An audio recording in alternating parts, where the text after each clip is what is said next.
भोंदूबाबाचं हे प्रकरण यापुढे नेमकं कोणाकोणाच्या घरापर्यंत जातं याची मोठी उत्सुकता आणि सोबत चिंताही या महाराष्ट्राला लागून राहिलेली आहे.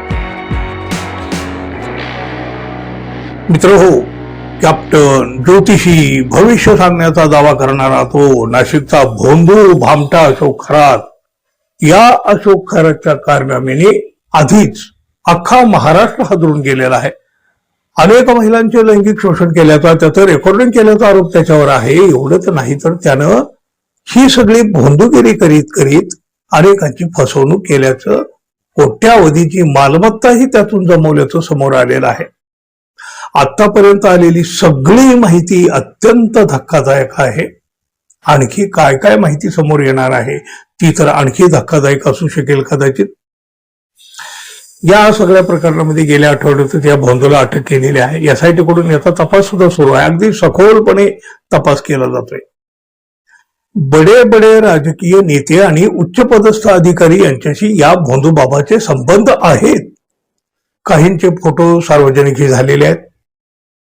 या प्रकरणामध्ये रोज नवी नवी माहिती समोर येत आहे, नवे नवे खुलासे होत आहेत आणि एकामागून एक असे गुन्हे सुद्धा त्याच्यावर दाखल होत आहेत. पण आता पुढे आलेल्या एका तपशिलामुळे महाराष्ट्र हादरलेला आहे. एका वृत्तवाहिनीनं ही माहिती दिल्यामुळे अवघ्या महाराष्ट्राचे डोळे विस्फारले. या भोंदूबाबाच्या जाळ्यामध्ये अनेक महिला अडकलेल्या आहेत. मंत्री, अधिकारी, श्रीमंत, उच्चभ्रू महिला याची या अशोक खरात या भोंदूकडे ये जा असायची. पण आता मात्र एका आमदारांची पत्नी या भोंदूची विशेष भक्त होती असं TV9च्या बातमीत म्हटलं आहे. भोंदू अशोक खरात याचे कारनामे, संपत्तीचा तपशील याबाबतची सगळी माहिती अगदी कसून सखोलपणे गोळा केलेली जात आहे. आणि नेमकं याच दरम्यान ही नवी अपडेट समोर येताना दिसली. या भोंदू अशोक खरातच्या विशेष भक्त परिवारामध्ये एका आमदारांच्या पत्नीचा समावेश असल्याची चर्चा आहे. अनेक राजकीय नेते, मंत्री, राजकारणी हे भोंदूबाबाच्या दरबारामध्ये हजेरी लावण्यासाठी जात होते.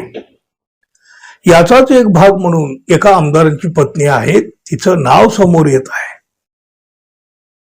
ही आमदारांची जी कोणी पत्नी आहे ती सातत्यानं या भोंदूबाबाच्या संपर्कामध्ये होती. नाशिक मधल्या त्याच्या कॅनडा कॉर्नर परिसरामध्ये असलेल्या कार्यालयात सुद्धा ती जात होती अशी सुद्धा माहिती समोर आलेली आहे.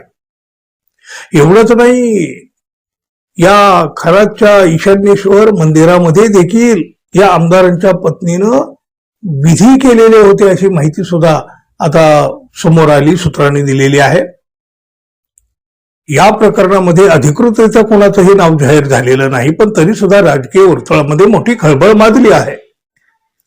संबंधित आमदारांच्या पत्नीची भूमिका काय याचा सुद्धा तपास सुरू आहे. या प्रकरणाभोवतीचं गूढ आणखी गडद होत चालल्याचं दिसू लागलेलं आहे.